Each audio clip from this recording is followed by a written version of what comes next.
আমি রাতুল। বাবা মা মিলে মামার বাড়ির উদ্দেশ্যে ট্রেনে করে রওনা দিলাম। অনেক দিন পর মামার বাসায় যাচ্ছি। মনের ভিতর একটা আলাদা আনন্দ কাজ করছে। জসিমউদ্দিনের একটা কবিতা মনে পড়ে গেল। আয় ছেলেরা আয় মেয়েরা ফুল তুলিতে যাই, ফুলের মালা গলায় দিয়ে মামার বাড়ি যাই। ঝড়ের দিনে মামার দেশে আম কুড়াতে সুখ, পাকা জামের মধুর রসে রঙিন করে মুখ। ট্রেনটা বেলপুর স্টেশনে এসে পৌঁছালো। বেলপুর স্টেশন থেকে মামার বাড়ি যেতে ঘন্টাখানিক লেগে যাবে। আমরা ট্রেন থেকে নেমে রিকশায় করে যেতে লাগলাম। অনেকদিন পর গ্রামের পথ ঘাট মাঠ দেখে খুবই আনন্দ পাচ্ছি। বাবার ছুটি হলেই আমরা কোনো না কোনোভাবে নানার বাড়িতে চলে আসি। পথে ছোট মামার সাথে দেখা। ছোট মামা হন্তদন্ত হয়ে বাজারের ব্যাগ হাতে নিয়ে কোথায় যেন যাচ্ছে। আসসালামু আলাইকুম আপা। দুলাভাই আসসালামু আলাইকুম। এবার অনেক দিন পর আসলেন। তা অবশ্য ঠিকই বলেছ, কর্মব্যস্ততায় সময় পাই না। তা শালাবাবু হন্তদন্ত হয়ে কই যাচ্ছ শুনি? আপনারা এতদিন পর আসলেন? বাজারে যাচ্ছি, বড় সড়ো দেখে একটা কাতলা মাছ কিনতে হবে। এগুলা কাতলা ফাতলা মাছে আমার চলে না।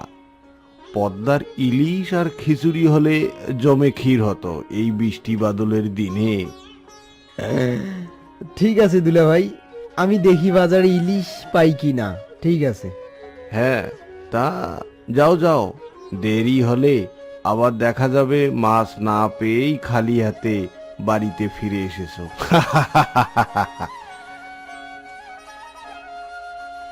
মামা ইলিশ মাছ পাননি, কাতলা মাছ কিনে এনেছিলেন। রাতের বেলা আমরা সবাই খেতে বসেছি। আমি, মা, বাবা, মামা, মামি, আমার মামাতো ভাই কৌশিক, আমার ছোট বোন জলি, সবাই মিলে খেতে বসেছি। মা অনেক দিন পর ভাইয়ের বাড়িতে বেড়াতে এসেছেন। সে কি, মাকে তো মহা খুশি দেখাচ্ছে। রাতুল, তোমাকে মাছের মাথাটা দিই বাবা। তুমি তো দেখতে দেখতে অনেক বড় হয়ে গেলে। আমাদের কৌশিক কিন্তু খুবই দুষ্ট হয়েছে। সারাদিন শুধু খেলাধুলা, পড়াশোনা করতেই চায় না। তোমার মামা তো ওকে শহরে পাঠাতে চায়, মেসে থেকে পড়াশোনা করবে, তখন বুঝবে মজাটা কি। কিরে কৌশিক, পড়াশোনা না করলে গাড়ি ঘোড়ায় চড়বি কি করে? রাতুলদা, আমি পাইলট হব, ভুম ভুম করে বিমান চালাবো। বেটা, পাইলট হতে গেলে তো পড়াশোনাটা ঠিকভাবে করতে হবে। আপা, দুলা ভাই, আপনারা কিন্তু এবার কিছুদিন থেকে যাবেন, অনেক দিন পর এসেছেন। আরে না, অনেক দিন থাকলে তো আর চাকরি থাকবে না, চাকরি হারাতে হবে। তবে 4 দিন থাকতে পারবো নিশ্চিন্তে, ইনশাল্লাহ। খাওয়া দাওয়া শেষ করে আমি আর জলি কৌশিকের ঘরে গিয়ে গল্প জমালাম। হ্যাঁ রে কৌশিক, গ্রামে তো আম পাকার ধুম পড়েছে। চারদিকে পাকা আমের গন্ধে মৌ মৌ অবস্থা। রাতুলদা, আমরা তো প্রতিদিন রাতে আমার বন্ধু ধনেশ্বর সহ আম কুড়াতে যাই। সে কি পাকা পাকা আম! রাতের বেলা ভয় পাস না তোরা? আরে না, ভয় পাবো কেন? তুমি যাবে রাতুলদা? রাতের বেলা? আরে না, তোরা যা, আমি যাব না। চলো না, চলো চলো, খুবই মজা হবে কিন্তু। আচ্ছা ঠিক আছে, গ্রামে এসেছি, এখন আবার আমের সিজন, রাতের বেলা আম কুড়াবো না সেটাও ঠিক হবে না। চল চল, আমিও তাহলে যাব। কিন্তু তোর বন্ধু ধনেশ্বরকে কোথায় পাবি এত রাতে? ও মাঝরাতে ঠিক টাইমে এসে আমাকে ডাকবে। সবাই ঘুমিয়ে পড়লে আমরা বেরিয়ে পড়বো। কৌশিক, মামা জানতে পারলে কিন্তু অবস্থা কাহিল করে ছাড়বে রে। দাদা, আমিও যাব আম কুড়াতে। আরে না, তুই ছোট মানুষ, রাতের বেলা তোকে নিয়ে যাওয়া যাবে না। আমরা আম কুড়িয়ে নিয়ে এলে তুই কাল সকালে মজা করে খেতে পাবি, তুই বাসায় থাক। আমরা প্ল্যান ঠিক করে রাতে ঘুমিয়ে পড়লাম। জার্নি করে এসেছি তাই ক্লান্ত ছিলাম। বিছানায় গা এলিয়ে দিতে সে কি ঘুম আমার। কৌশিক, কৌশিক, হে কৌশিক! হঠাৎ ফিস ফিস আওয়াজে ঘুম ভাঙলো আমার। আমি তো মোটামুটি ভয় পেয়ে গেলাম। পরে বুঝতে পারলাম এটা ঠিক কৌশিকের বন্ধু হবে হয়তো। ওঠ রে, আম কুড়াতে যাবি না? ওঠ ওঠ! রাতুলদা, চলো চলো, ধনেশ্বর চলে এসেছে। আমি পাশ ফিরে দেখলাম জলি ঘুমোচ্ছে। আমি আর কৌশিক পা টিপে টিপে ঘরের বাইরে আসলাম। উঠানে আসতেই শুনতে পেলাম জলি পিছন থেকে ডাকছে। দাদা, আমাকে ছেড়ে যাচ্ছ কেন? আমি যাব বলে একটুও ঘুমাইনি। রাতুলদা, এ তো দেখছি মহা ঝামেলা। আমি যাব, আমিও আম কুড়াবো। আমাকে না দিলে আমি কি আব্বুকে বলে দেব? তুমি ওকে নিয়ে নাও, আমরা বেশি দূরে যাব না, পাশের বিধান ব্রাহ্মণের আমবাগানে যাব। এটা এখান থেকে বেশি দূরে নয়। কিচ্ছু করার নেই। আমরাও জলিকে সাথে নিয়ে রওনা দিলাম। ধনেশ্বর একটা বস্তা কাঁধে নিয়ে সামনে সামনে হাঁটছে। আমরা তিনজন তার পিছনে পিছনে আম বাগানের দিকে যেতে লাগলাম। আকাশে বিজলি চমকাচ্ছে, যে কোনো সময় বৃষ্টি আসতে পারে। অন্ধকার রাত, কি যে গা ছমছমে পরিবেশ। আমি গ্রামের রাতে অভ্যস্ত নই বলে গা ছমছম করা শুরু করে দিয়েছে। আমি জলির হাতটা শক্ত করে ধরে হাঁটছি। কৌশিকের বন্ধু ধনেশ্বর ছেলেটা একেবারেই খাঁটি হিন্দু।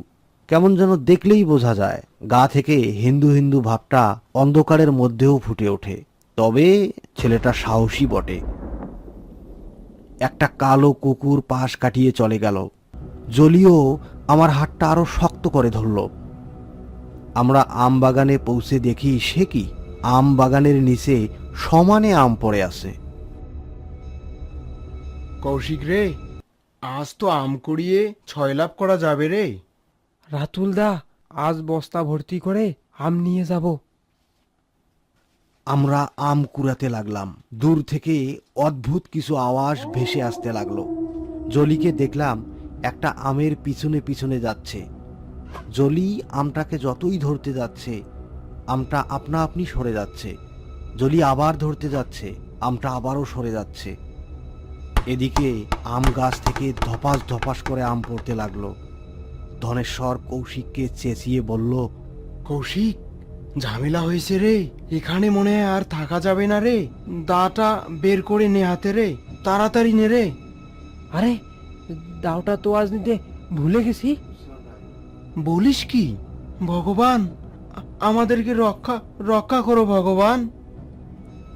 আমি দেখলাম জলি আমাদের কাছ থেকে খানিকটা দূরে সরে গেছে। আমার গলা শুকিয়ে যাচ্ছে। আমি চাপা স্বরে জলিকে ডাকলাম, জলি, জলি, ফিরে আয়। সে কিছুই শুনছে না। এগিয়ে গিয়ে তার কাঁধে হাত রাখলাম। জলি আমার দিকে ঘাড় ঘুরিয়ে তাকালো। এ কি? জলির চোখ মুখ অদ্ভুত হয়েছে। এ যেন এক পিচাস। সে চিৎকার করে বলতে লাগলো, তোরা এত রাতে আমার আস্তানা এসেছিস? আমার শান্তি নষ্ট করতে তোদের খুব আম খাওয়ার শখ হয়েছে, তাই না? আজকে তোদের জন্মের আম খাওয়াবো, পাকা পাকা আম। এই ধনেশ্বর, গত পরশু দিনে আমি তোকে শেষ করে দিতাম, কিন্তু পারিনি, কারণ তোর হাতে ওই লোহার তাটা ছিল। আজ তো সেইটা আনতে ভুলে গেছিস। আজ আর তোকে কে বাঁচাবে? তোর বাপ। কথা শুনে আমার ভিতরে তোড়পাড় শুরু হয়ে গেল। কোনো হিসাবেই মেলাতে পারছি না। অনেক প্রশ্ন ঘুরপাক খাচ্ছে মাথায়। জলি হাত লম্বা করে ধনেশ্বরের গলা চিপে ধরল। আমি আর কৌশিক কোনো কিছু না ভেবেই দৌড়াতে শুরু করলাম। কোনো দিকে না দেখে সে কি দৌড়! সমস্ত শক্তি দিয়ে দৌড়াচ্ছি। মনে হতে লাগলো একটা দমকা হাওয়া আমাদের পিছনে পিছনে ধাওয়া করতে লাগলো। বাবা আর মামাকে ঘুম থেকে ডেকে তুলে ঘটনাটা খুলে বললাম। বাবা, মামা এবং আরও কয়েকজন প্রতিবেশীকে নিয়ে আমরা সেখানে জলিকে খুঁজতে গেলাম। দেখি ধনেশ্বর গাছের নিচেই অবচেতন হয়ে পড়ে আছে, কিন্তু জলিকে কোথাও খুঁজে পাচ্ছি না। বাবা চিৎকার করে ডাকছে, জলি, জলি। মা জলি। পুকুরের পাশে ধাপের ভাঙা গর্তে বসে আছে সে জ্ঞান শূন্য অবস্থায়। সবাই ধরাধরি করে তাকে বাসায় নিয়ে আসলো। জলির প্রচুর জ্বর এসেছে, নাক মুখ দিয়ে রক্ত পড়ছে। ইমাম সাহেবকে ডাকা হয়েছে। ইমাম সাহেব সূরা পড়ে সারা গায়ে ফু দিতে লাগলো। যত সময় যাচ্ছে জলির অবস্থা আরো খারাপ হতে লাগলো। আমরা সবাই বিচলিত হয়ে পড়লাম। নিজেকে খুবই অপরাধী মনে হতে লাগলো।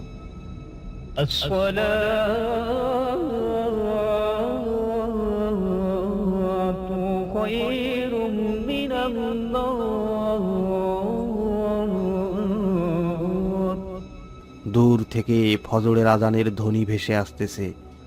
ইমাম সাহেব জলির পালস ধরে থেকে বললেন, ইন্না লিল্লাহি ওয়া ইন্না ইলাইহি রাজিউন। মেয়েটা মারা গেছে, তাড়াতাড়ি দাফনের ব্যবস্থা করেন।